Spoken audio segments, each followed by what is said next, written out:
Hello everyone. कहानी की शुरुआत में हमें हमारी फीमेल लीड को दिखाते हैं जिसका नाम चैंगजी है और वो हमारे मेल लीड टैन के बारे में बात करते हुए कहती है कि ये लड़का बचपन से मुझे बहुत तंग करता आ रहा है और आज भी फ़ोटो लेते हुए वो उसका बहुत मजाक उड़ाता है, जिस पर चैंगजी को बहुत गुस्सा आ गया था। टैन चैंगजी को इतना गुस्से में देखकर एंजॉय करता है और फिर से फ़ोटो लेने का डिसाइड करता है। चैंगजी जब घर जाती है तो उसे मालूम होता है कि उसकी पॉकेट मनी कम कर दी गई है क्योंकि घर के एक्सपेंसेस बहुत ज़्यादा बढ़ गए थे। चैंगजी के डैड उसकी मॉम के सामने कभी भी कुछ भी नहीं बोल पाते थे। इन अदर वर्ड्स, अगर हम ये कहें कि वो जोरू के गुलाम थे तो ये गलत नहीं होगा। चैंगजी को एक्चुअली काफ़ी अरसे से एक नई बाईसाइकिल चाहिए थी, लेकिन उसकी मॉम नई साइकिल दिलाने से इनकार कर देती हैं। चैंगजी मॉम की ये बात सुनकर बहुत उदास हो गई थी। फिर चैंगजी सीधा टैन के पास जाती है और उससे उसकी बाईसाइकिल मांगती है, लेकिन वो साइकिल देने की बजाय उसे एक लिटिल गर्ल कहकर उसका मजाक उड़ाने लग जाता है।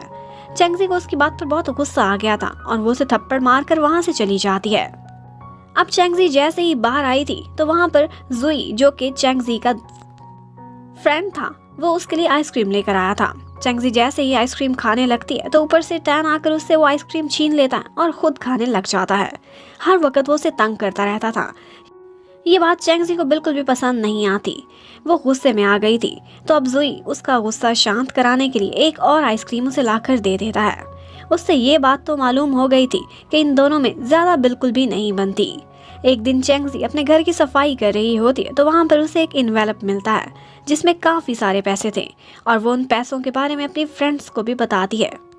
अब उसे मालूम नहीं था कि ये पैसे किसके हैं, उसकी मॉम के या उसके डैड के, और इस बात को मालूम करने के लिए वो मिशन पर चल पड़ती है और इसके बारे में वो डायरेक्टली उनसे बिल्कुल भी नहीं पूछ सकती थी। तो वो मॉम के पास जाकर इनडायरेक्टली पूछती है कि मुझे आपके सीक्रेट के बारे में पता चल गया है, जिस पर उसकी मॉम उसे तंग करने के लिए कहती है, अच्छा तो तुम्हें पता चल गया कि तुम मेरी बेटी नहीं हो, अडॉप्टेड हो। अब चैंगजी मॉम की ये बात सुनकर चौंक गई थी और वहीं पर उसके डैड भी खड़े हुए होते हैं। वो ये सारा कुछ सुन लेते हैं और वो भी काफ़ी शॉक्ड थे कि बेटी शॉक करने आई है लेकिन मामा रॉक कर गई हैं। अब चैंगजी ने भी डिसाइड कर लिया था कि वो इन पैसों को छुपा देगी। जब उसे मालूम हो जाएगा कि ये पैसे किसके हैं तो वो उसे दे देगी। दूसरी तरफ हमें जू जिन को दिखाते हैं जो कि काफ़ी सैड थी। ये सब इस वजह से था कि जिस दिन उसकी मम्मी का बर्थडे था उसी दिन उसके फेवरेट आइडल का कॉन्सर्ट भी था और उसे समझ नहीं आ रही थी कि वो कहाँ जाए और कहाँ ना जाए। फिर चैंगजी को दिखाया जाता है जिसे मालूम हो गया था कि ये पैसे एक्चुअली उसके डैड के थे और उन्होंने ये पैसे जमा किए थे ताकि वो चैंगजी को बाईसाइकिल खरीद कर दे सके। मम्मी से चोरी चोरी पैसे रखे थे। चैंगजी अब ये पैसे ऊपर फैन में छुपा देती है। इतने में थोड़ी देर बाद उसकी मॉम एक फ्रेंड को साथ लेकर आ जाती हैं। गर्मी की वजह से वो फैन ऑन कर देती हैं जिससे वो पैसे झूलते हुए नीचे गिरने लगते हैं, मानो कि जैसे पैसों की बरसात हो रही हो। अब तो मॉम को पता चल गया था कि ये सारे करतूत किसके हैं। रात को वो चैंगजी टैन को बताती है कि साइकिल लेने का ड्रीम ही रह जाएगा। चैंगजी की बात सुनकर टैन फिर से उसका मजाक उड़ाने लग जाता है और उसे इडियट पुकारता है। एक दिन डैड शॉप से कुछ सामान खरीद रहे होते हैं तो उनकी नज़र अपनी प्यारी बेटी पर पड़ती है जो कि एक पुरानी सी खटारा सी साइकिल चलाकर जा रही थी और जिसे देखकर वो बहुत ज़्यादा सैड हो जाते हैं। फिर रात के वक्त चैंगजी की साइकिल की चेन उतर जाती है जिससे उसे बहुत गुस्सा आता है। वो अपनी इस बाईसाइकिल से बहुत तंग आ गई थी। वो थोड़ा सा आगे गई थी कि उसकी नज़र फिर डैड पर पड़ती है जो उसके लिए एक न्यू बाईसाइकिल लेकर उसी का ही वेट कर रहे होते हैं उसे सरप्राइज देने के लिए। और ये सब देखकर चैंगजी खुशी के मारे रोने लगती है और जब वो घर जाती है तो चैंगजी की मॉम को सारी बात मालूम हो जाती है और फिर वो चैंगजी के डैड को बहुत सारी बातें सुनाती हैं और उनको डांट पड़ती है, लेकिन डैड बेटी के प्यार में ये सारा कुछ बर्दाश्त कर लेते हैं। अब नेक्स्ट डे चैंगजी वही नई साइकिल लेकर टैन के पास जाती है। वो नई साइकिल को लेकर बहुत खुश थी, लेकिन टैन को उससे कोई फर्क पड़ता ही नहीं था। चैंगजी टैन को कहती है कि शायद तुम गार्बेज फेंकने जा रहे हो, यहाँ पर जगह फुल है तो मेरे पास वाली सोसाइटी में चलते हैं, वहाँ पर तुम अपना कूड़ा फेंक देना। अब टैन उसके साथ जाने को तैयार हो जाता है और फिर वो रास्ते में उससे पूछता है कि ज़रूर कोई ना कोई तो इम्पॉर्टेंट बात है जो तुम मुझसे इतना अच्छे से बिहेव कर रही हो। चेंगजी को टैन की ये बात बहुत बुरी लगती है और वो दोनों फिर कूड़ा फेंकने के बाद दोबारा से झगड़ने लग जाते हैं। तभी चेंगजी की नज़र एक ओल्ड मैन पर पड़ती है, जिसे देखकर वो टैन को कहती है कि वो बड़े हैं, इनके सामने हमें अच्छे से बिहेव करना होगा। ओल्ड मैन उनके करीब आकर चेंगजी को कहते हैं कि ये साइकिल नई है और इसका लॉक खरीद लो वरना ये चोरी हो सकती है। दूसरी तरफ हमें जू जिन को दिखाते हैं। अब उसने डिसाइड कर लिया था कि मॉम की बर्थडे की बजाय वो अपनी फ्रेंड्स के साथ अपने फेवरेट आइडल के कॉन्सर्ट में ही जाएगी। रात के वक्त चेंगजी सामान खरीदने के लिए एक स्टोर पर जाती है और जैसे ही सामान खरीद कर वो वापस आती है तो उसे मालूम होता है कि उसकी साइकिल वहाँ पर है ही नहीं। और ये देखकर वो बहुत ज़्यादा सैड हो गई थी। इतनी मुश्किल से साइकिल मिली, वो भी चोरी हो गई थी। दूसरी तरफ टैन और जुई दोनों कॉन्सर्ट के लिए जा रहे होते हैं कि तभी वहाँ पर जू जिन आ गई थी। जू जिन की मॉम घर पर अकेली थी बेचारी। इतने में डोरबेल बजती है। जब वो दरवाज़ा ओपन करती हैं तो सामने उनकी अपनी मॉम खड़ी हुई थी, जिसे देखकर वो बहुत खुश हो जाती हैं। वो इमोशनल हो जाती हैं क्योंकि जू जिन की मॉम घर पर अकेली थी, उनका बर्थडे भी था और उनकी खुद की बेटी ही उनके साथ बर्थडे नहीं मना रही थी, लेकिन उन्हें कंपनी देने के लिए उनकी अपनी मॉम आ गई थी। इससे एक बात तो पता चलती है कि आप जितने भी बड़े हो जाओ, आपके पेरेंट्स के लिए आप हमेशा बच्चे ही रहते हो और बच्चों की खुशियों में पेरेंट्स के साथ होते हैं। दूसरी तरफ हमें जू जिन को दिखाते हैं। उसे बुरा लग रहा था कि वो मॉम की बर्थडे पर उनके साथ नहीं है। अब गिल्ट फील होता है तो वो अपनी टिकट जुई को दे देती है और कहती है कि ये टिकट तुमने चेंगजी को देनी है। मेरी मॉम का आज बर्थडे है तो मैं उन्हें अकेला नहीं छोड़ना चाहती। इतना कहते ही वो अपने घर की तरफ चल पड़ती है। दूसरी तरफ चेंगजी को अपने साइकिल का बहुत अफसोस हो रहा था। तभी उसे टैन की कॉल आती है और वो उसे बता देती है कि उसकी साइकिल चोरी हो गई थी। वो हैरान थी कि ऑल्दो उसने अपने साइकिल को 3-3 लॉक्स भी लगाए हुए थे। जब टैन उसे ये बताता है कि जू जिन कॉन्सर्ट में नहीं जा रही, इसलिए हमारे पास एक एक्स्ट्रा टिकट है, अगर तुम आना चाहो तो अभी के अभी आ जाओ। उसका इतना ही सुनना था कि वो अपना सारा गम भूल चेंगजी उनके साथ कॉन्सर्ट में जाने के लिए तैयार हो जाती है। उधर जू जिन अपने भाई और डैड के साथ मॉम के पास पहुंच जाती हैं ताकि उनका बर्थडे वो लोग इकट्ठे सेलिब्रेट करें और उनकी मॉम उन सब को देखकर बहुत खुश हो गई थी। अब कॉन्सर्ट ख़त्म हो चुका था। चेंगजी ने उस कॉन्सर्ट को बहुत इंजॉय किया था, जिसकी वजह से अब उसका मूड बेटर हो जाता है और वो अपनी साइकिल को भूल ही जाती है। वहाँ पर वो अपनी खटारा साइकिल पर ही आई थी और इस खटारा साइकिल का एक फ़ायदा तो ये था कि अब उसे कोई भी चोरी नहीं करने वाला था। अब वो यही मान लेती है कि शायद उसकी किस्मत इसी खटारा साइकिल के साथ जुड़ी हुई है। और फिर हमें दिखाते हैं कि एक रात सारे फ्रेंड्स की फैमिलीज इकट्ठी होती हैं और वहाँ पर सभी फ्रेंड्स भी मौजूद होते हैं। फिर वो लोग इस बात पर बहस करने लगते हैं कि मैन ज़्यादा अच्छे होते हैं या विमेन। और इस बात पर टैन चेंगजी को छेड़ने लगता है और कहता है कि तुम अपनी हालत देखो, बचपन से हमेशा मैं तुम्हें रोता धोता देखता आ रहा हूँ, तुम कैसे हमसे बेटर हो सकती हो। अब चेंगजी भी उसकी ये बात बर्दाश्त करने वाली नहीं थी। उसे भी गुस्सा आ जाता है और वो उसे एक ज़ोरदार थप्पड़ दे मारती है, जिससे आगे ताऊ को भी बहुत गुस्सा आ गया था और वो उसके बाल पकड़ लेता है और उन दोनों के बीच फाइट की इंटेंसिटी बहुत बढ़ गई थी, जिसकी वजह से ऐसे टेंशन का माहौल बन जाता है। अब उसके बाद सीन बदलता है और दिखाते हैं कि नेक्स्ट डे क्लासरूम में टीचर आने वाले कंपटीशन के बारे में सबको बताती है, जिस पर टैन टीचर को कहता है कि अगर उस कंपटीशन में मैं अपना पार्टनर चेंज करना चाहूँ तो क्या मैं बदल सकता हूँ। और वो ये सब इसलिए कह रहा था क्योंकि वो ओवर प्रोटेक्टिव हो रहा था। अगर चेंगजी को उसका पार्टनर बना दिया जाए तो वो उससे जान छुड़वा सके। और चेंगजी को भी ये बात बहुत अच्छे से समझ आ गई थी और ये सुनकर वो टीचर को उसके बारे में बुरी बुरी बातें बताने लग जाती है और वहाँ का माहौल दोबारा से खराब हो गया था। अब ये देखकर टीचर को एक प्लान याद आता है और वो उन सभी के नाम रैंडमली एक बॉक्स में डाल देती हैं ताकि उसके थ्रू एक दूसरे के पार्टनर्स को चूज किया जा सके। लेकिन उन दोनों की किस्मत के क्या ही कहने थे। इतना कुछ करने के बाद भी जब ये फॉर्मूला अप्लाई किया जाता है तो फिर भी उन दोनों को एक दूसरे का पार्टनर बनना पड़ता है। उन दोनों का टॉपिक भी बहुत आउटस्टैंडिंग था, डेटिंग से रिलेटेड था। अब ये देखकर तो चेंगजी का मूड और भी ज़्यादा ख़राब हो जाता है। एक तो पार्टनर ऐसा और फिर उसको टॉपिक भी उससे भी शानदार मिला था। टैन भी इस बात को लेकर बहुत सैड हो गया था क्योंकि उसे भी ये टॉपिक बिल्कुल पसंद नहीं आया था और उसका प्राइज़ मनी जीतने का सपना अब सपना ही रह जाएगा। इतने में जाओली उनकी बात सुनकर कहता है कि हर चीज़ का कोई ना कोई सॉल्यूशन होता है और इसका भी सॉल्यूशन ज़रूर निकल आएगा। और उसके बाद वो उनको एक जगह पर लेकर जाता है और कहता है कि यहाँ तुम लोग ऐसा ट्राई करो कि जैसे एक दूसरे को लाइक करते हो। और ये बात उन दोनों के लिए बहुत ऑकवर्ड थी, वो ऐसा इमेजिन भी नहीं कर सकते थे। चेंगजी ये सब सुनने के बाद कहती है कि अब उसे क्या क्या करना पड़ेगा, ये तो मुझसे नहीं हो पाएगा। जाओली उन दोनों को कहता है कि अगर प्राइज मनी जीतना चाहते हो तो फिर ये कुर्बानी तो देनी ही पड़ेगी। चैंगजी इतना सुनने के बाद अपना सर उसके शोल्डर पर रखती है ताकि थोड़ा तो रोमांटिक सीन क्रिएट हो। और टैन को ये सब बहुत ज़्यादा अजीब लग रहा था। वो वहाँ से थोड़ा मूव करता है जिसकी वजह से चैंगजी का बैलेंस बिगड़ जाता है और वो नीचे गिर जाती है। ले कर ले रोमांस। अब नेक्स्ट डे उसी प्रोजेक्ट के सिलसिले में चैंगजी तैयार होकर आती है और वो टैन से पूछने लगती है कि बताओ मैं कैसी दिख रही हूँ। टैन उसे देखकर फिर से छेड़ने लग जाता है जिससे चैंगजी को गुस्सा आ जाता है। टैन उसे ये भी कहता है कि मेरी नज़रों में तुम वैसी की वैसी ही रहोगी। अब बहुत मुश्किलों से ये लड़ाई यहीं पर ख़त्म करने के बाद वो दोनों टॉपिक के मिशन पर निकल जाते हैं, लेकिन उन दोनों की हरकतें ही देखकर लग रहा था कि इनका टॉपिक कंप्लीट करने का कोई इरादा नहीं है। उन दोनों की आपस में बिल्कुल भी नहीं बनती थी। दोनों एक दूसरे को नीचा दिखाने की कोशिश करते रहते हैं। चैंगजी टैन को ज़्यादा देर तक बर्दाश्त कर ही नहीं पाती और वो गुस्से में फिर वहाँ से चली जाती है। अब रात को जाओली काफ़ी परेशान था क्योंकि उसके सारे तरीके इन पर फेल हो गए थे और वो नए नए तरीकों के बारे में सोचता रहता है। लेकिन टैन उसे कहता है कि जब ये लड़की लड़की लगती ही नहीं तो भला मैं इसे कैसे रोमांस की नज़र से देख सकता हूँ। चैंगजी को टाओ की ये बात बिल्कुल भी अच्छी नहीं लगती। अब नेक्स्ट डे जाओली को एक नया आइडिया आता है। वो उन दोनों को एक मूवी देखने का मशवरा देता है कि इस तरह से वो दोनों कुछ सीखें और एक दूसरे को क्लोज आने का भी मौका मिले। अब उसी मूवी में एक बारिश वाला सीन था जो उन दोनों को रियल लाइफ में कॉपी करना था।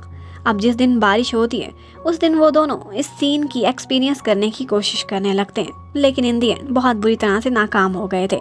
उन दोनों के लिए एक दूसरे के लिए फीलिंग्स पैदा करना बहुत मुश्किल दिखाई देता था।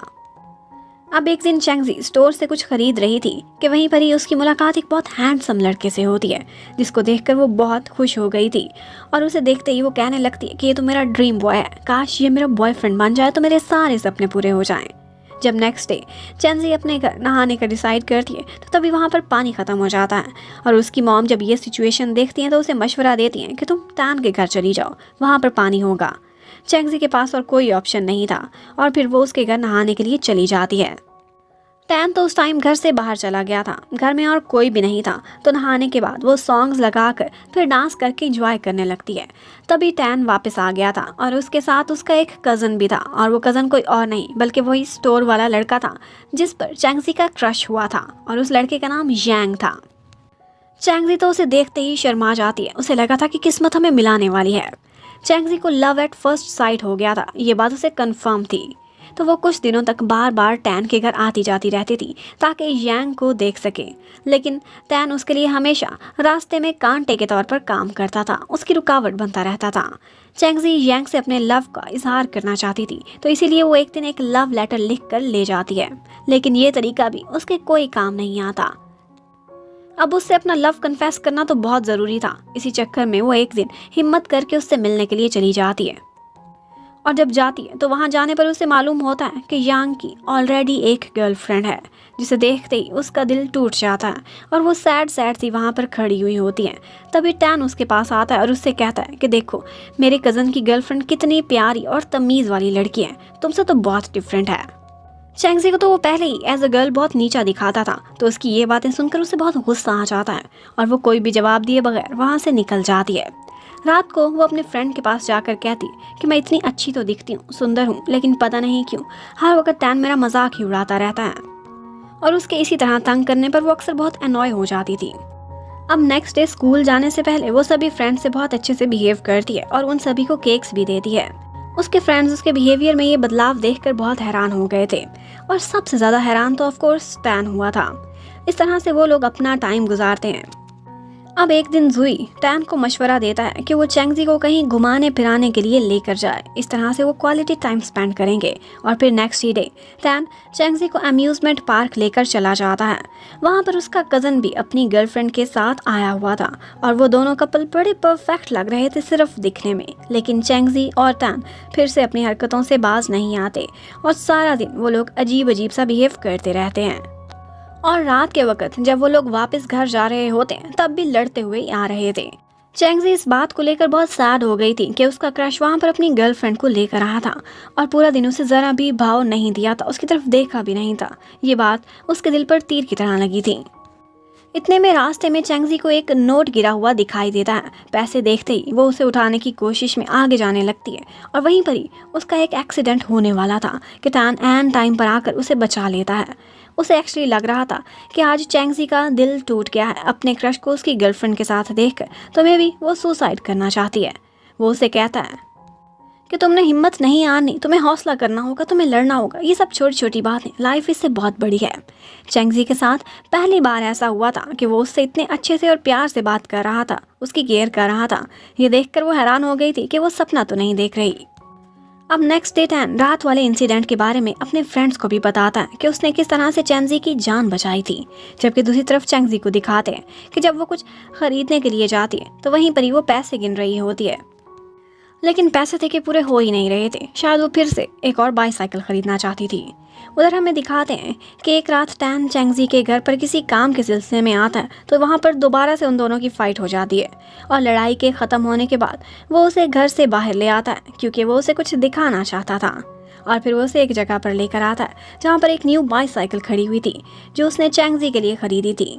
उसने एक कंपटीशन जीता था और उसी के ही पैसों से ये बाईसाइकिल खरीदी थी, जिसकी वजह से उसने गिफ्ट के तौर पर उसे वो साइकिल इसलिए दी थी क्योंकि वो चाहता था कि वो यांग को भूल जाए और जो दिल टूटने पर उसका माइंड चेंज हुआ है वो सुसाइड के बारे में दोबारा से ना सोचे। चैंगजी ये सब देखकर बहुत खुश हो गई थी। अब एग्जाम्स भी करीब आने वाले थे और चैंगजी को उम्मीद थी कि वो इन एग्जाम्स में बहुत अच्छे नंबर ले सकती है। एक दिन जब वो घर वापस जा रही होती है तो वो खुद से ही बेट लगाती है। कहती है कि अगर मैं 100 स्टेप्स में घर पहुंच गई तो मेरे पूरे मार्क्स आएंगे। वो आहिस्ता आहिस्ता चलने लगती है ताकि 100 स्टेप्स में ही घर पहुंचे, लेकिन 99 स्टेप्स के बाद भी वो अपने घर से बहुत दूर थी। अब इतने में टैन भी वहाँ पर आ जाता है और वो उससे लिफ्ट मांग लेती है ताकि लास्ट स्टेप में वो घर पहुँच ही जाए। टैन को भी पता था कि वो ऐसा क्यों कर रही है, इसीलिए वो जानबूझकर उसे घर से 2 स्टेप दूर ही छोड़ देता है, लेकिन वो भी चीटिंग करके एक ही स्टेप में घर पहुँच जाती है। अब नेक्स्ट डे वो सारे फ्रेंड्स इकट्ठे मिलकर एग्जाम्स की तैयारी कर रहे होते हैं। जूही उनमें से सबसे ज़्यादा इंटेलिजेंट था और वो क्लास का टॉपर बॉय भी था। एक दिन वो स्टोर पर जाकर जू जिन की मॉम से उसके बारे में पूछता है, जिस पर उसकी मॉम उसे बताती कि उसकी हालत बहुत ख़राब है, वो एग्ज़ाम्स को लेकर बहुत स्ट्रेस में है और बहुत टेंशन लेती है। अब जूही को उसकी ये बात सुनकर बहुत फिक्र होने लगती है। जू जिन एक दिन रात को कहीं जा रही थी तो उसके सामने एक स्ट्रेंजर आ जाता है, जिसे देखकर जूही को जू जिन की बहुत फिक्र होने लगती है क्योंकि वो उसके आसपास ही खड़ा हुआ था। वो चाहता था कि वो स्ट्रेंजर जू जिन को कोई नुकसान ना पहुंचा दे, वो डर गया था। लेकिन यहाँ पर जूही आगे बढ़ता उससे पहले ही यांग आकर उसकी सुरक्षा करने लगता है। अब एक बात तो कंफर्म हो गई थी कि जू जिन का माइंड 2 लड़कों के बीच फंस चुका था और उन्हीं दोनों में से किसी एक को उसे चूज करना था। उसे ऐसा लगता था। वो यांग पर क्रश भी रखती थी और उसके बाद वो यांग के साथ वहाँ से चली जाती है और फिर जूही बेचारा वहीं खड़ा उनको देखता रह जाता है। उसके बाद दिखाते हैं कि नेक्स्ट डे जू जिन और जूही दोनों प्रिंसिपल के ऑफिस में जाते हैं, जहां पर वो प्रिंसिपल उन दोनों को कहता है कि तुम दोनों में से जो कोई भी टॉप करेगा उसे एग्जाम्स के बाद एक्स्ट्रा पॉइंट्स भी मिलेंगे। ये सुनने के बाद चैन जोई जू जिन की तरफ देखकर कुछ सोचने लग गया था। अब नेक्स्ट एग्ज़ाम डे आ ही चुका था। सब स्टूडेंट्स हॉल में पहुंच जाते हैं और उनमें से ज़्यादातर स्टूडेंट्स को कुछ पता भी नहीं चल रहा था कि वो पेपर में क्या राइट करें। चैंगजी भी उन्हीं में से एक थी। 3 एग्जाम्स एक ही दिन में देने की वजह से थान और चैंगजी दोनों ही अपने ही डेस्क पर लेटे लेटे सो जाते हैं और रात के टाइम पर वो लोग अपने आंसर्स जब चेक करने लगते हैं तो चैंगजी को मालूम पड़ता है कि उसके मैथ्स के एग्जाम के आंसर्स रॉन्ग है, काफ़ी ज़्यादा रॉन्ग है। अब काफ़ी दिनों बाद जब एग्जाम्स का रिजल्ट आ जाता है तो मालूम होता है कि जू जिन ने टॉप किया है। जू जिन ये देखकर समझ गई थी कि जूही ने जानबूझकर उसे टॉप करने दिया है ताकि उसे एक्स्ट्रा पॉइंट्स मिल सके। अब जैसा कि हम जानते हैं कि रिजल्ट तो आ चुका था, तो रात के टाइम पर टान और चैंगजी दोनों ही बहुत सैड बैठे हुए थे क्योंकि दोनों के एग्जाम्स में कुछ अच्छी परफॉर्मेंस नहीं आई थी। और उनको इतना सैड देखने के बाद जाओली उनको कहता है कि चलो कहीं सैर करने चलते हैं, इससे तुम दोनों का मूड थोड़ा तो अच्छा हो ही जाएगा। लेकिन वो दोनों सैड तो थे, लेकिन फिर भी जाने से इनकार कर देते हैं। अब वो तो नहीं गए थे, लेकिन बाकी फ्रेंड्स बाहर चले जाते हैं। अब वो दोनों टीवी पर सैड सॉन्ग्स सुनते रहते हैं। अब स्कूल में नेक्स्ट डे एक न्यू स्टूडेंट आ गया था जिसका नाम हाओ था और वो बहुत हैंडसम होने की वजह से सभी गर्ल्स का क्रश भी जल्दी जल्दी से बन जाता है। अब एक दिन एक मैच हो रहा था और उसमें चैंगजी खड़ी उसी को ही चीयर्स कर रही थी तो इस बात पर टैन को बहुत गुस्सा आता है। उसे ज़रा भी अच्छा नहीं लगा था। ये देखकर चैंगजी उससे कहती है कि यहाँ से लगता है कहीं पर जलने की बू आ रही है। एक्चुअली वो टैन की तरफ टॉन्ट कर रही थी। फिर एक दिन सभी गर्ल्स मिलकर हैंडसम बॉयज़ की लिस्ट बनाती हैं और उस लिस्ट में टॉप पर नंबर 1 पर ऑफ कोर्स हाओई आया था। क्लास में आने के बाद टैन अपने फ्रेंड से पूछता है कि ये गर्ल्स क्या कर रही हैं। इस पर उसके दोस्त उसे बताते हैं कि ये हैंडसम बॉयज़ की लिस्ट बना रही हैं और वो लड़कियां अभी भी हाओ के बारे में ही बातें कर रही थी। और उनकी ये बातें सुनकर टैन को बहुत गुस्सा आ जाता है। कहीं ना कहीं वो उससे जेलस था। तभी दूसरी क्लास की गर्ल्स भी आती हैं और वो भी टैन की तारीफ़ें करने लग जाती हैं। ये बात सुनकर टैन की क्लासमेट्स कहती हैं कि ये तो पागल हो गई हैं। ऑफ कोर्स हाओ से ऊपर टैन, ये कैसे हो सकता है। और चैंगजी भी जल्दी पर तेल इस तरह से छिड़कती है, कहती है हमारी क्लास में तो एक भी हैंडसम लड़का नहीं है। मतलब कि टैन वो उस लिस्ट से आउट कर देती है। और इतने में ऊपर से हाओ भी पहुंच जाता है, जिसे देखकर टैन बहुत अजीब फील करता है। और गर्ल्स तो सारी उसकी दीवानी थी, फौरन से खुश हो जाती हैं। अब घर जाने के बाद टैन अपने कज़न को कहता है कि बताओ मैं ज़्यादा हैंडसम हूँ या फिर ये फ़ोटो वाला लड़का। जिस पर उसका कज़न कहने लगता है कि छोड़ो, मैं तुम दोनों से ज़्यादा हैंडसम हूँ। अब ये जवाब सुनने के बाद उसे बड़ी बेचैनी हो रही थी, तो वो सीधा अपने डैड के पास चला जाता है और उनसे भी सेम क्वेश्चन पूछता है। लेकिन वहाँ से भी कोई उसे अपने मतलब का जवाब मिला ही नहीं था। तो अब क्या करता, अपने ग्रैंडपा के पास चला जाता है और वही क्वेश्चन पूछने लगता है। जिस पर उसके ग्रैंडपा कहते हैं कि ऑफ कोर्स तुम ज़्यादा हैंडसम हो। अब ग्रैंडपा की ये बात सुनकर टैन को थोड़ी बहुत तो तसल्ली आई थी और वो खुश हो गया था कि किसी ने तो उसके हक में वोट दिया। अब रात को वो जूजिन के पास जाकर वही क्वेश्चन करने लगता है। इससे पहले कि जूजिन उसे कोई भी जवाब देती, वहाँ पर चैंगजी आ जाती है और वो आते ही टैन को तंग करने लग जाती है। लेकिन टैन उसे बातें सुनाने लगता है, जिससे चैंगजी को दोबारा से गुस्सा आ जाता है। अब टैन एक्चुअली हाउ से बहुत ज़्यादा जेलस था और वो जूई से इसी बारे में डिस्कस करने लगता है कि वो किस तरह से दोबारा से अपना हैंडसम होने का स्टेटस स्कूल में अगेन हासिल कर सकता है। अब हल तो कोई निकलता नहीं। फिर उसके बाद दिखाते हैं कि वो दोनों एक मैच खेलने का डिसाइड करते हैं, क्योंकि फिलहाल उन्हें यही एक ऑप्शन नज़र आ रहा था। और अब मैच के दिन भी चैंगजी टैन की बजाय हाओ को ही सपोर्ट करती है। जब उसे मालूम होता है कि हाओ एक चीटर है, तो फिर वो टैन को सपोर्ट करना स्टार्ट कर देती है। मैच के दौरान ही हाओ टैन को गिरा देता है, उसने चीटिंग की थी और ये चैंगजी ने देख लिया था। उसे बहुत गुस्सा आता है। वो ग्राउंड में चली जाती है और हाओ को चीटर चीटर पुकारने लग जाती है। हाओ को भी गुस्सा आ जाता है और वो चैंगजी को मारने की धमकी देता है, जिसे देखकर टैन उसे प्रोटेक्ट करने पहुंच जाता है। दोनों टीम्स के इक्वल गोल्स थे। अब माहौल टेंस हो गया था, तो मैच को ड्रॉ कर दिया जाता है और इस तरह से मैच एंड होता है। रात को टैन चैंगजी को कहता है कि आज तुमने मेरे लिए हाओ से फाइट की, ये देखकर मुझे बहुत खुशी हुई। मुझे तो यकीन भी नहीं आ रहा था। इस पर चैंगजी उसे कहती है कि ऑफ कोर्स वो चीटिंग कर रहा था, इसलिए मुझे गुस्सा आ गया। लेकिन इतने में वो उसके साथ में तारीफ तो नहीं कर सकती थी, तो उसे कहती है डॉगी। कहा तो उसने घुमा फिरा कर था, लेकिन फिर भी टैन को समझ आ जाती है और उसे दोबारा से गुस्सा आ जाता है। और उसे चिढ़ाने के बाद अब चैंगजी वहां से भाग जाती है। और उसके बाद एक दिन हम देखते हैं कि टैन जूई के पास आता है और उससे पूछने लगता है कि मैंने एक दिन तुम्हें चैंगजी के चीक्स पर टच करते हुए देखा था, तुम उससे प्यार तो नहीं करते? जिस पर जूई बताता है अरे नहीं, ऐसा कुछ नहीं। उस दिन तो उसके आइज में लेंस मैं ठीक कर रहा था, उसके अलावा मैं उसके लिए कोई फीलिंग्स नहीं रखता। टैन ये सुनकर बहुत खुश हो जाता है, उसकी तसल्ली हो गई थी। लेकिन जूई जब उसे इतना खुश देखता है तो उसे शक हो जाता है और उससे पूछने लगता है कि तुम्हें क्या हो गया, इतने खुश क्यों दिख रहे हो, कहीं तुम तो उसे लाइक नहीं करते? और साथ ही साथ जाओ ली भी उसे छेड़ने लगता है कि लगता है तुम्हें उससे प्यार हो गया है। जिस पर टैन बताता है ऐसा नहीं हो सकता, ये तो इम्पॉसिबल है। उसके बाद नेक्स्ट डे स्कूल में जाओली जानबूझकर चैंगजी के सामने ही टैन को रात वाली बात को लेकर काफ़ी तंग करने लग जाता है। और फिर घर जाकर टैन लव के बारे में इंटरनेट पर सर्च करता है, तो उसे प्यार की 4 निशानियां मिलती हैं जो वो खुद पर टेस्ट करना चाहता था कि कहीं उसे चैंगजी से प्यार तो नहीं हो गया। जब वो पहली निशानी पढ़ता है तो उसे लगता है कि ये तो बिल्कुल मेरे और चैंगजी पर फिट नहीं आती। लेकिन इतने में उसे चैंगजी नजर आने लग जाती है और वो जिस लड़की के बारे में भी सोचता है तो उसके रूप में भी उसे सामने चैंगजी नजर आती है, जिसे देखकर टैन काफी तंग हो जाता है। और फिर वो गॉड से प्रे भी करता है कि उन्हें इस मुसीबत से बचा ले और वो प्यार व्यार के चक्कर में ना पड़े। दूसरी निशानी के अकॉर्डिंग जिससे बंदा प्यार करता है वो उसे बहुत क्यूट लगने लग जाता है। स्कूल जाने से पहले अचानक से उसकी नज़र चैंगजी पर पड़ती है, जिसे देखकर वो फ्रीज ही हो गया था और उसे लग रहा था कि जैसे वो सबसे सुंदर और सबसे क्यूट लड़की है। चैंगजी भी जब उसे खुद को इस तरह से देखती है तो वो भी हैरान हो गई थी कि उसकी नज़रें क्यों नहीं हट रही, और फिर वो उसके करीब जाकर स्नीजिंग करने लगती है तो उसका सैंडविच भी ख़राब हो जाता है। और अब वो होश में वापस आया था और इस बात को लेकर वो उस पर रूटीन की तरह से दोबारा से गुस्सा करने लग जाता है। लेकिन वो ये भी जान चुका था कि प्यार की 2 निशानियां तो उसके ऊपर पूरी आ चुकी हैं। और फिर इतना ही नहीं होता, बाकी की जो 2 निशानियां रह गई थी वो भी हम देखते हैं कि जल्द ही पूरी हो ही जाती हैं। फिर एक दिन जूही क्लास में आकर सारे स्टूडेंट्स को स्टडी पार्टनर्स चूज करने का कहता है ताकि वो लोग एग्जाम्स में अच्छे नंबर हासिल कर सकें।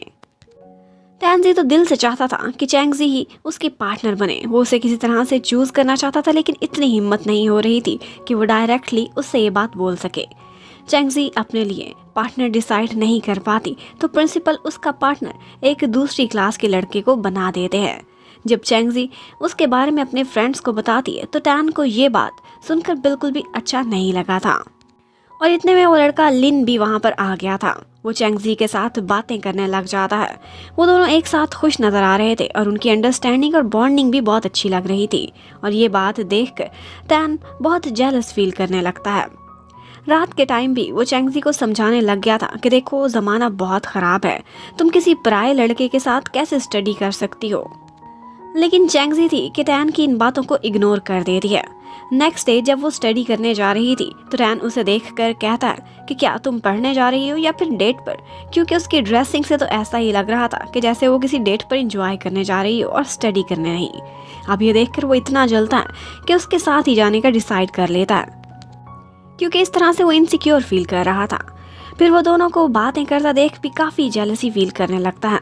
इतने में वहाँ पर 2 कोरियन गर्ल्स आ जाती हैं जिनसे लिन उन्हीं की लैंग्वेज में बात करने लग जाता है। चैंगजी तो ये बात देखकर बहुत ही इम्प्रेस लगती है और उसकी तारीफें सोच रही होती है। तो ये देखकर टैन भी उसके सामने 1-2 वर्ड्स कोरियन लैंग्वेज के बोल देता है, जिस पर चैंगजी कहती है ये कौन सी बड़ी बात है, ये वर्ड्स तो हर किसी को पता है। अब इसी तरह से सारा दिन गुजरता जाता है और वो सारा दिन उनके साथ ही चिपका रहता है और दोनों को साथ साथ देखकर जेलसी भी उसकी अपनी पीक पर थी। दूसरी तरफ हमें दिखाते हैं कि जूही और जूजिन एक कंपटीशन में पार्टिसिपेट करने जाते हैं और वहाँ अपनी फीलिंग्स वो जूजिन को बता देता है। और फिर हमें दिखाते हैं कि नेक्स्ट डे चैंगजी कहीं जाने लगती है तो फिर से टैन उसका पीछा करने लग जाता है। वो अपने पार्टनर से ही मिलने जा रही थी। जब वो टैन से पूछती है तो वो आगे से एक्सरसाइज करने का बहाना बनाता है, लेकिन ये बात उसे काफ़ी अजीब लग रही थी। वो सोचती है कि कुछ तो गड़बड़ है। चैंगजी के जाने के बाद टैन सारा दिन उसका वेट करता रहता है और फिर उसको लौटने में बहुत देर हो जाती है। इतने में वहाँ पर बारिश भी स्टार्ट हो गई थी और वो उसका अम्ब्रेला लेकर खड़ा वेट करता रहता है और बहुत देर ना आने पर वो बहुत सैड हो गया था।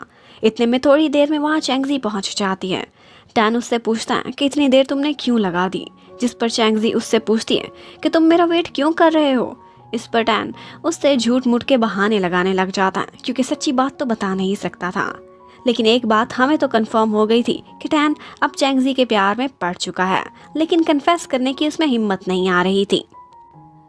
अब लव की 3rd निशानी ये थी कि बंदा अपने लवर के लिए चीज़ें खरीदता है और इसी तरह से फिर इमेजिनरी वर्ल्ड में टैन चैंगजी को अपने साथ शॉपिंग कराने लेकर गया था और वो दोनों शॉपिंग की डेट पर बहुत खुश लग रहे थे। टैन इन सभी बातों को इमेजिन कर कर के बस खुश होता रहता है। इतने में वहाँ पर चैंगजी आती है और उससे बुक्स खरीदने के लिए पैसे मांगने लगती है। उसे लगा था कि सपना सच होने लगा है, लेकिन साथ ही साथ वो जैसे ही पॉकेट से अपना वॉलेट निकाल कर चेक करता तो उसमें सिर्फ 20 रुपए थे। तो उसे समझ आती है कि सपनों की बड़ी बड़ी शॉपिंग चैंगजी को असल में कराने की उसकी औकात नहीं है। और उसके बाद 4th निशानी ये होती है कि वो अपने लवर के साथ टाइम बिताना चाहते हैं। अब एक दिन चैंगजी उसे कुछ देने के लिए आई थी तो वो उसे रुकने का कहता है और फिर ये भी बताता है कि मैंने एक मूवी भी डाउनलोड की हुई है, वो देख कर जाना। लेकिन जब वो लोग देखते हैं तो पता चलता है कि वो तो एक हॉरर मूवी थी जो कि चैंगजी को तो बहुत पसंद आई थी, उसने एंजॉय किया था, लेकिन टैन उसे देखकर बहुत डर गया था। और फिर इसी बीच पावर डाउन हो जाती है। वहाँ पर लाइट चली गई थी जिसे देखकर वो और भी ज़्यादा डर जाता है और चैंगजी को पकड़ लेता है। और फिर वो दोनों कैंडल जलाते हैं चैंगजी फिर गौर से टैन को देखने लग जाती है। टैन को लगता है कि शायद वो अपने प्यार का इजहार करेगी या उसके लिए फीलिंग्स रखती होगी, लेकिन एक्चुअली ऐसा कुछ भी नहीं था। वो तो उसका सर पकड़कर चेक करने लगती है और फिर कहती है कि तुम्हारा सर कितना बड़ा है, मैंने तो इमेजिन भी नहीं किया था। अब ये सुनकर तो टैन का मूड बहुत ख़राब हो गया था और वो फ़ौरन से उसे घर भेज देता है। इतने में गली में एक फेमस ग्रैंडपा होते थे जिनको ग्रैंडपा लिन कहते थे। वो यूएसए जाने की तैयारी कर रहे होते हैं, तो सारे फ्रेंड्स उनके सामान की पैकिंग में उनकी हेल्प करने के लिए उनके घर पहुंच जाते हैं। एक्चुअली ग्रैंडपा लिन जाने से पहले अपना MP4 उनमें से किसी एक को देना चाहते थे। टान ये सुनकर इमेजिन करने लगता है कि अगर ये MP4 चैंगजी के हाथ लग गया तो फिर वो अपना सारा टाइम इसी पर ही स्पेंड करने लगेगी, मुझे इग्नोर करेगी, तो फिर मैं क्या करूँगा। इसीलिए वो ग्रैंडपा लिन को कहता है कि आप ये MP4 मुझे दे दें।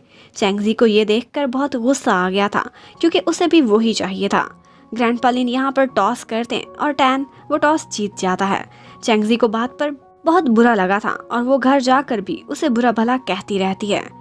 फिर एक दिन पांचों फ्रेंड्स एक जगह पर इकट्ठे होकर सोचते हैं कि ग्रैंडपा तो यूएस जा रहे हैं, तो हम उनके लिए उनके जाने से पहले क्या कर सकते हैं। जूई कहता है कि जो लोग उनको जानते हैं उनका एक मैसेज रिकॉर्ड करके उन्हें देते हैं, इस तरह से वो हमें जब भी याद करेंगे तो वो वीडियो देख लेंगे। तो अब वो सारे लोग मिलकर मैसेज रिकॉर्ड करने जाते हैं, तो वहाँ पर भी टैन और चैंगजी आपस में लड़ने लग जाते हैं। फिर वो लोग चैंगजी के डैड के पास जाकर जब उनका मैसेज रिकॉर्ड करने लगते हैं तो वो ऐसे सूट पहन कर आए थे कि जैसे वो किसी फिल्म का ऑडिशन देने के लिए आए हों। उसके बाद भी वो सारे फ्रेंड्स इसी तरह से सारा दिन घूमते रहते हैं और जो लोग भी ग्रैंडपा को जानते थे उनका वीडियो मैसेज रिकॉर्ड करते रहते हैं। अब ग्रैंडपा की वाइफ की बारी थी जो कि बहुत दूर रहती थी और वहाँ पर उन्हें पानी से गुजरकर जाना होता है। पानी को देखकर जूजिन और उसके भाई की हालत तो बहुत ख़राब हो जाती है। जूई उनको वापस लेकर चला जाता है और अब वीडियो बनाने जाने का मिशन टैन और चैंगजी के हाथों में था। अब सारे चले गए थे तो टैन और चैंगजी अकेले रह जाते हैं। वहाँ पर चैंगजी कुछ मूवी वाले पोज देना शुरू कर देती है। टैन को उसकी ये हरकतें काफ़ी अजीब लग रही थी और वो वहाँ से भाग जाता है। अब उन दोनों को शिप में काफ़ी टाइम हो गया था, वो लोग अभी तक अपनी डेस्टिनेशन पर नहीं पहुँचे थे। इतने में वहाँ पर एक क्रू मेंबर आकर बताता है कि शिप खराब हो गई है, तो सभी लोग लाइफ जैकेट्स ले लें, इमरजेंसी में काम आएंगी। चैंगजी ये सब सुनकर बहुत परेशान हो गई थी। उसे डर लगने लगा था कि कहीं वो यहाँ पर मर ना जाए, क्योंकि अभी उसकी उम्र ही क्या है, उसे नहीं मरना था। टैन भी नहीं मरना चाहता था क्योंकि उसे भी अभी बहुत कुछ करना था। उसकी लाइफ के कुछ गोल्स थे जो उसे सारे याद आने लगते हैं। टैन इस सिचुएशन को कैमरा में कैप्चर करने लगता है क्योंकि उसे लग रहा था कि कहीं ये उसका आखिरी समय है जो आ चुका है। दूसरी तरफ उनके फ्रेंड्स भी उनके लिए परेशान हो रहे थे क्योंकि उन्हें वापस आने में बहुत देर लग गई थी। तभी वहाँ पर एक बूढ़ी औरत आकर उन लोगों को बताती है कि शिप का फ्यूल ख़त्म हो गया था, इसीलिए उसको आने में थोड़ा टाइम लग जाएगा। उधर रोने धोने वाली टैन और साथ में चैंगजी अब थक कर मज़े से सो रहे थे। तभी टैन की आंख खुल जाती है और उसकी नज़र चैंगजी पर पड़ती है जो कि बहुत आराम से उसके पास ही बैठी सो रही थी। वो अपनी जैकेट उसे पहना देता है और उसका सर अपने कंधे पर रख देता है ताकि वो आराम से सो सके। अब उनका मिशन फाइनली कंप्लीट हो जाता है। वीडियो पूरी करने के बाद वो लोग उसे ग्रैंडपा को दे देते हैं, जिसे पाकर ग्रैंडपा बहुत खुश हो गए थे, टची फील करने लगे थे। रात को जब टैन चैंगजी को बताता है कि ये MP4 ग्रैंडपा को वापस दे देंगे, तो इस पर चैंगजी कहती है कि ठीक है, मैं भी तुम्हारे साथ ही उनके घर चलूंगी क्योंकि मैं भी उनको देखना चाहती हूँ। टैन उसे साथ ले जाने से मना कर देता है, जिससे चैंगजी फिर से उदास हो गई थी। अब रात के टाइम टैन उसके बारे में सोचता है कि शायद चैंगजी को MP4 की ज़रूरत हो या उसे इतना शौक है तो मैं क्यों ना उसे नई लेकर दे दूँ। लेकिन उस बेचारे के पास पैसे ही कम थे, तो वो कुछ पैसे अपने फ्रेंड से उधार लेकर उसके लिए नया MP4 खरीद देता है। नेक्स्ट डे स्कूल जाता है तो देखता है कि चैंगजी फ्रेंड्स की MP4 से काम कर रही है, लेकिन उसे वो जाकर वही नई MP4 दे देता है और कहता है कि आइंदा तुम्हें दूसरों से MP4 लेने की कोई ज़रूरत नहीं। चैंगजी ये देखकर बहुत खुश हो जाती है। लेकिन उसके बाद हमें दिखाते हैं कि एक दिन ग्रैंडपा लिन की तबीयत अचानक से बहुत ख़राब हो जाती है और जब ये बात सारे फ्रेंड्स को मालूम पड़ती है तो वो लोग स्कूल से भागकर ग्रैंडपा लिन के पास पहुंच जाते हैं। हॉस्पिटल जाकर उन लोगों को मालूम होता है कि ग्रैंडपा लिन का ऑपरेशन चल रहा है।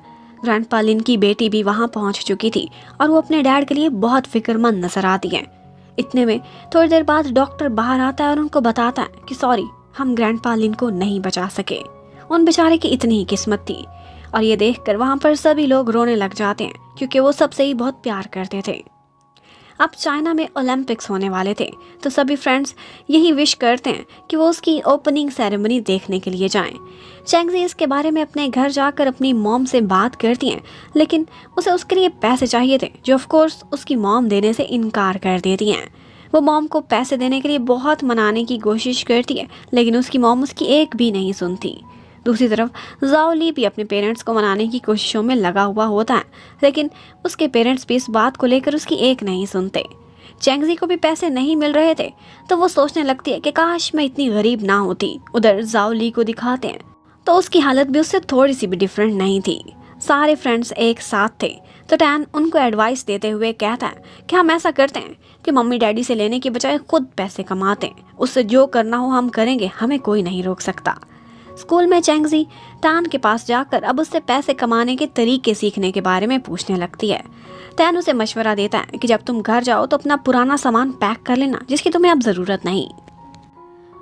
फिर उसके बाद दिखाते हैं कि रात को वो थोड़ा सा सामान पैक करके ले आती है, जिसे देखकर टैन को पता चल जाता है कि ये कुछ ना कुछ तो छुपा रही है, इसके पास इतना कम सामान नहीं हो सकता।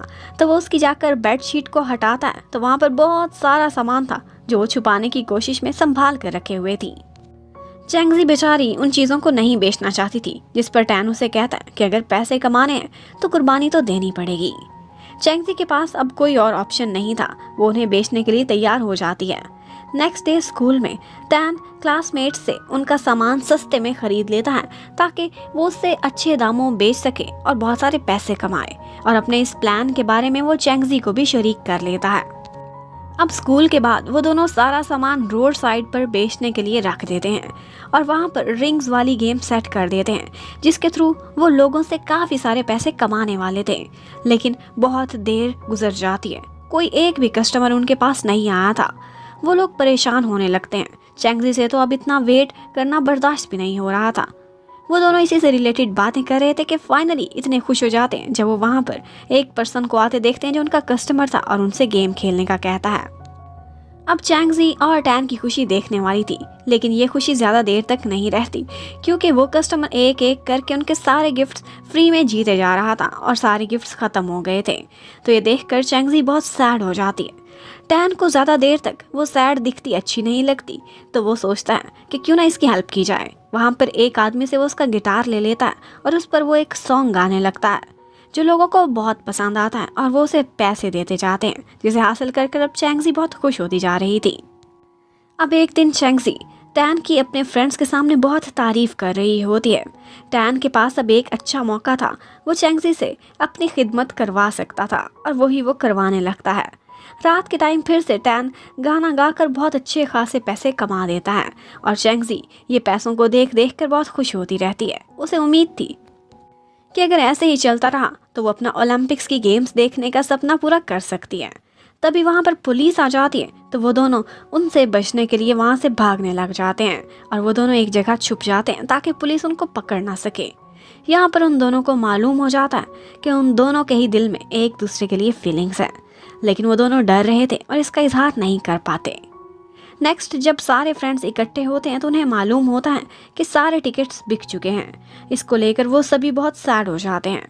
एक दिन वो लोग घूम फिर रहे थे तो उनकी नज़र एक साइड पर पड़ती है जहाँ पर एक कंपटीशन चल रहा था और उसे विन करने वालों को ओलंपिक्स के टिकट मिल जाएंगे। सारे फ्रेंड्स उस कंपटीशन में पार्टिसिपेट करने लगते हैं कि शायद ये लास्ट चांस वो लोग अवेल कर लें। अब किस्मत भी अच्छी थी तो फर्स्ट राउंड तो वो लोग मज़े से जीत जाते हैं और इसको लेकर काफ़ी खुश हो गए थे। सेकेंड राउंड में खाना खाने का कंपटीशन था तो वो लोग जाओ ली को सिलेक्ट करते हैं और फिर उसे भूखा रखते हैं ताकि वो ये कंपटीशन जीत सके, और फिर ये राउंड भी फाइनली वो लोग विन कर गए थे। लास्ट राउंड में उन्होंने सभी लोगों को डांस करके दिखाना था तो सारे लोग उसी के लिए अपनी प्रैक्टिस करना स्टार्ट कर देते हैं। अब कंपटीशन वाले दिन वो लोग बहुत अच्छे से परफॉर्म करते हैं, लेकिन कंपनी पाँच पाँच टिकट्स देकर खुद को नुकसान में नहीं देख सकती थी, तो वो उनको रनर अप बना देते हैं और प्राइज में उनको एक टीवी दे देते हैं। अब घर जाकर वो सभी लोग इस बात को लेकर बहुत सैड थे और फिर नेक्स्ट डे वो लोग उसी टीवी पर ओलंपिक्स की सेरेमनी को देख रहे होते हैं और फाइनली अपने दिल को तसल्ली देकर थोड़े खुश हो ही गए थे। थोड़ी देर बाद वहीं पर ही चैंगजी अपना सर टैन के कंधे पर रख कर सो गई थी, तो टैन अब उसी मोमेंट की एक मेमोरेबल फोटो कैप्चर कर लेता है और फिर थोड़ी देर बाद टैन उसके कंधे पर सर रखकर सो गया था। तो चैंगजी की आंख खुल जाती है। वो इस तरह से उसे अपने साथ देखकर बहुत ऑकवर्ड फील करने लग गई थी। फिर एक दिन हमें दिखाते हैं कि चैंगजी बुक स्टोर पर जाती है, तो वहाँ भी टैन के बारे में ही सोचने लग जाती है। उसे समझ नहीं आ रहा था कि आखिर उसके साथ ऐसा क्यों हो रहा है। नेक्स्ट डे क्लास में एक लड़की आती है जो कि टैन से अकेले में बात करना चाहती थी। क्लास में बाकी गर्ल्स उस लड़की के बारे में ही बातें कर रही होती हैं, तो ये देखकर चैंगजी को बहुत जलन होने लगती है कि वो कौन है जो उसके अलावा टैन के क्लोज होने की कोशिश कर रही है। और फिर वो जेलसी में ही टैन को इग्नोर करने लग जाती है। उसका बिहेवियर बहुत ज़्यादा अजीब हो गया था और हम जानते हैं कि यही तो प्यार की निशानी होता है। और फिर मैच के दौरान भी टैन को चीयर अप करने के लिए वही लड़की आ जाती है और वो टैन के साथ बहुत अच्छे से बिहेव कर रही थी। और ये बात ऑफ कोर्स चैंगजी को बिल्कुल भी पसंद नहीं आती। उसे बहुत ऑकवर्ड लग रहा था, तो वो वहाँ से चली जाती है। एक जगह पर बैठकर वो टैन के बारे में ही सोच रही होती है कि तभी वो ऊपर से आ जाता है, जिसे देखकर वो इतना घबरा गई थी कि फौरन वहाँ से भाग जाती है। चैंगजी को मॉम ने उसे कोचिंग के लिए भेजा था ताकि वहीं से पढ़कर शायद वो थोड़े अच्छे नंबर ले सके। लेकिन चैंगजी तो अपने फ्रेंड्स के साथ सैलून चली जाती है और वहाँ पर उसकी मॉम भी उसे देख लेती हैं और वो चैंगजी से नाराज़ भी हो जाती हैं। वो मॉम की नाराज़गी दूर करना चाहती थी, लेकिन मॉम उसे एडवाइसेस देने लगती हैं और इतनी बातें सुनाती हैं कि वो भी अब उनसे नाराज़ हो गई थी। और ये देखकर चैंगजी को बहुत बुरा लगने लगता है। वो इतनी सैड हो जाती है कि उसे और कुछ समझ नहीं आती, तो वो सीधा टैन को कॉल करती है। इतनी रात को कॉल करने की वजह से टैन भी समझ गया था कि शायद चैंगजी अपनी मम्मी की वजह से परेशान हो रही है। अब चैंगजी भी अपनी मॉम से नाराज़ हो गई थी और उसने ब्रेकफास्ट करना भी छोड़ दिया था। एक दिन वो सैड होकर बैठी हुई होती है, तो उसके डैड इस तरह से देखकर उसे खाना खिलाने के लिए एक जगह पर ले जाते हैं और उसे समझाने की कोशिश करने लगते हैं कि तुम्हें अपनी मॉम से नाराज़ नहीं होना चाहिए। देखो, हमारे पास इतने पैसे नहीं हैं, तो तुम्हारी मॉम के लिए घर चलाना बहुत मुश्किल हो जाता है। और इसी वजह से वो थोड़ी चिड़चिड़ी हो गई हैं। घर जाकर मॉम को देखने पर वो काफ़ी ज़्यादा इमोशनल हो गई थी और अपनी मॉम से नफ़रत तो करती थी, लेकिन अब आहिस्ता आहिस्ता ये नफ़रत प्यार में बदल गई थी, क्योंकि उसे समझ आने लगी थी कि मॉम कितनी तकलीफ़ों से गुजरती हैं। और अब फाइनली वो लोग काफ़ी खुश हो गए थे। कुछ दिनों बाद चैंगजी के पेरेंट्स एक काम के सिलसिले में शहर से बाहर चले जाते हैं और वो घर पर अकेली होती है। वो काफ़ी खुश लग रही थी, आज़ादी जो मिल गई थी। अब टैन भी मॉम के कहने पर चैंगजी के घर रहने के लिए पहुंच जाता है। ये देखकर चैंगजी की खुशी गम में चेंज हो जाती है। वो उसे रोकने के लिए उसके पीछे पीछे भागती है, तो हील्स होने की वजह से वो जैसे ही गिरने वाली थी, तभी टैन आगे बढ़ता और उसे गिरने से बचा लेता है। और वो दोनों एक दूसरे के ऊपर गिरकर काफ़ी देर तक एक दूसरे को देखते रहते हैं और यहाँ पर काफ़ी रोमांटिक सीन बन जाता है। इतने में वहाँ उनके बाकी फ्रेंड्स भी आ गए थे और वो दोनों को जब इस पोज में देखते हैं तो वो भी हैरान रह जाते हैं। उसके बाद रात को भी वो लोग काफ़ी इंजॉय करते हैं, मौज मस्ती करते रहते हैं। सोने के टाइम पर टैन को ऐसा लगता है जैसे चैंगजी बीमार हो गई है। वो एक्चुअली बेहोश हो गई थी और जब उसकी आंख खुलती है तो वो हॉस्पिटल में होती है। वहाँ पर उसे पता चलता है कि टैन उसे उठाकर हॉस्पिटल लेकर आया था। उसके पैरों में जूते भी नहीं थे और उसके पाँव पर चोट भी लग गई थी, जिसकी वजह से अब उस बेचारे को चलने में भी दिक्कत हो रही होती है। लेकिन जब वो देखता है कि चैंगजी ठीक है तो वो भी बहुत खुश हो गया था। फिर उसके बाद दिखाते हैं कि एक दिन एक आदमी आकर चैंगजी की मॉम को एडवाइस देता है कि चैंगजी को शॉर्ट कोर्स करा दो, इस तरह से शायद वो कोई अच्छे नंबर ले सके। अब यही करने के लिए उसे लिन के साथ जाना था, तो ये बात टैन को पता चलती है तो उसे बिल्कुल भी पसंद नहीं आती। तो वो सीधा उसकी मॉम के पास जाकर इसी बारे में उनसे बात करने लगता है। लेकिन चैंगजी की मॉम उसकी बातों को इग्नोर कर देती है। वो उसके बारे में जाकर उसके डैड से भी बात करने की कोशिश करता है कि कोई तो रोको, वो और लिन इकट्ठे टाइम बिताएं। ये उसको बिल्कुल पसंद नहीं था, जिस पर चैंगजी के डैड उसे साथ जाने की परमिशन दे देते हैं। अब नेक्स्ट डे जब टैन उनके साथ जाने के लिए वहाँ पहुँचता है तो ये बात चैंगजी को ज़्यादा अच्छी नहीं लगती। अब बस में भी वो चैंगजी के साथ ही बैठना चाहता था, लेकिन उसके साथ वाली सीट ऑलरेडी लिन ने बुक करा ली थी। अब उन दोनों को इस तरह से साथ बैठा देखकर टैन सिर्फ जेलस ही हो सकता था और वो करता रहता है। वो फिर तबीयत खराब होने का बहाना लगाकर चैंगजी को अपने पास बुला लेता है। वो इस तरह से हर तरह से कोशिश करता रहता है कि लिन चैंगजी से दूर रहे, और इसके बारे में ऑफ कोर्स लिन भी जान चुका था। वो समझ जाता है तो टैन से पूछता है कि क्या तुम इसे लाइक करते हो। टैन उसे कोई भी जवाब नहीं देता। लिन टैन को बता देता है कि वो भी चैंगजी को लाइक करता है और जल्दी उसे अपनी फीलिंग्स बता देगा। नेक्स्ट डे टेस्ट देने के बाद चैंगजी टैन को इग्नोर कर देती है और ये बात टैन को सैड कर देती है। उसकी सैडनेस को देखकर वो फौरन से उसके पास चली जाती है। लेकिन फिर से वो देखता है कि एक दिन चैंगजी लिन के साथ घूमने फिरने सैर करने के लिए बाहर जाती है, तो इसको लेकर भी वो बहुत ज़्यादा उदास हो गया था। अब मसले बढ़ रहे थे। उस दिन उसकी फेवरेट टीम का मैच भी था, लेकिन उसे उसमें ज़रा सा भी इंटरेस्ट नहीं रहा था। जुई उसकी उदासी की वजह समझ जाता है और उसे यही एडवाइस करता है कि तुम्हें अपनी फीलिंग्स बता देनी चाहिए, वरना तुम परेशान रहोगे और ये ना हो कि बहुत देर हो जाए। लेकिन टैन को इस बात की फिक्र थी कि अगर मैंने उसे ये सब कुछ बताया और उसने मुझे रिजेक्ट कर दिया तो फिर हम दोनों फ्रेंड्स भी नहीं रहेंगे, और उसके फ्रेंड जोन में ना रहे ये सोच कर ही वो बहुत सैड हो जाता है। इस पर जोई उसे बताता है कि नहीं नहीं, मैंने फील किया है कि वो भी तुम्हें लाइक करती है और वो यकीनन तुम्हें यस ही कहेगी। इतना सुनने के बाद वो तेज़ी से चैंगजी से मिलने के लिए निकल पड़ता है, और दूसरी तरफ हमें म्यूजियम में लिन को दिखाते हैं जो कि मौका पाकर चैंगजी को अपनी फीलिंग्स बताने के लिए रेडी हो चुका था। टैन भी म्यूजियम में पहुंच जाता है और चैंगजी को तलाश करने लगता है। वो उसे बार बार कॉल भी करता है, लेकिन चैंगजी उसकी कॉल्स पिक ही नहीं कर रही थी, और इसी वजह से टैन बहुत ज़्यादा घबरा जाता है। वो अब उसे वहाँ ढूंढने लग जाता है और फाइनली वो उसे एक जगह पर नजर आ जाती है, जिसे देखकर उसे तसल्ली हो गई थी। अब वो उसके पास जाकर एक बुक के बारे में उसे बताने लगता है। ये सुनकर वो हंसने लग गई थी, क्योंकि इतनी दूर से भागता हुआ इमरजेंसी की हालत में वो उसे सिर्फ एक बुक के बारे में बताने के लिए आया था। अब टैन सोचता है कि अब नहीं तो कभी नहीं, तो उसे वो अपनी फीलिंग्स के बारे में बता ही देता है। वो कहता है कि पता नहीं कब कहाँ कैसे ये सब हुआ, लेकिन मैं तुम्हें लाइक करने लगा हूँ और मैं सिर्फ और सिर्फ हर टाइम तुम्हारे बारे में ही सोचता रहता हूँ, और जब भी मैं तुम्हें लिन के साथ देखता हूँ तो उसके साथ होने की वजह से मुझे अच्छा नहीं लगता। मैं तुम्हारा वेट करता रहता हूँ क्योंकि मैं तुम्हारी केयर करता हूँ। और बारिश वाली रात भी मैं बहुत देर टेंशन में रहा था क्योंकि तुम रात को देर से घर तक वापस नहीं आई थी, और जैसे ही तुम आई तो फिर जाकर मुझे सुकून मिला। पता नहीं इन फीलिंग्स का क्या नाम है, लेकिन आई थिंक इसे लव ही बोलते हैं। और जिस दिन तुम बीमार थी उस दिन भी मैं बहुत परेशान हो गया था। मैं तुम्हें जल्दी से जल्दी हॉस्पिटल पहुंचाना चाहता था, और जब तुम्हें सेफ देखा तो मेरी तसल्ली हुई। वो उसे ये भी बताता है कि लिन ने मुझसे एक दफ़ा पूछा भी था कि क्या मैं तुम्हें लाइक करता हूँ। मैंने उसे कोई भी जवाब नहीं दिया था, लेकिन बाद में मुझे रियलाइज़ हुआ था कि मुझे अपनी फीलिंग्स के बारे में सिंसियर होना चाहिए और उसे बता देना चाहिए। चैंगजी उसकी बातें सुनकर बहुत खुश हो गई थी क्योंकि वो भी उसे लाइक करती थी, लेकिन फ्रेंड होने की वजह से वो दोनों ही एक दूसरे के लिए फीलिंग्स को छुपा रहे थे और डर रहे थे। लेकिन अब फाइनली उन दोनों के दरमियान ये फीलिंग्स छुपाना ख़त्म हो जाती हैं। वो दोनों एक कपल बन चुके थे और बहुत खुश नज़र आते हैं। और फिर घर जाते हुए भी वो दोनों एक दूसरे का हाथ पकड़कर चल रहे थे।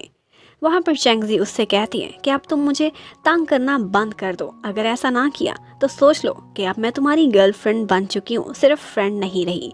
इसलिए अच्छे से बिहेव करना सीखो। अब फाइनली ये दिन आ ही चुका था, तो टैन उससे डेट पर जाने के बारे में पूछता है और उसने उसके लिए कुछ ख़रीदा भी हुआ था जो वो उसे देता है और कहता है कि यही पहनकर तुमने आना है। घर जाकर टैन काफ़ी खुश नज़र आता है और वो जुई को भी बता देता है कि अपनी फीलिंग्स मैंने चैंगजी को बता दी हैं और उसने भी मुझे यस कहा है। ये सब तुम्हारी वजह से पॉसिबल हुआ है। अगर तुम ना होते तो हो सकता है कि मैं फीलिंग्स ना बता सकता और बहुत देर हो जाती। लेकिन एक्साइटमेंट में वो ये भूल जाता है कि जुई किसी से बात कर रहा था, तो वो स्पीकर होने की वजह से जो भी साथ था वो उनकी सारी बातें सुन लेता है, और वो कोई और नहीं बल्कि जूजिन थी। वो उनके घर आ गई थी। टैन इन बातों को लेकर उससे खुलकर कोई भी बात नहीं करना चाहता था और वो उसके बारे में जुई से इन्फॉर्मेशन लेना वो तो इस बारे में ज़ोई से बहुत सारी इन्फॉर्मेशन लेना चाहती थी, लेकिन वो भी उसे इसके बारे में कुछ भी नहीं पता था, जिसकी वजह से ज़ूजिन उनसे नाराज़ हो जाती है और वहाँ से जाने लगती है। ज़ोई उसे रोकने की कोशिश करता है कि तभी वहाँ पर जाओ ली आ गया था और अपनी सिस्टर को ज़ोई के साथ देखकर वो बहुत हैरान हो गया था और उसे ऐसा लगने लगता है कि कहीं उसकी सिस्टर और ज़ोई के बीच कुछ चल तो नहीं रहा, वो कपल तो नहीं बन गए।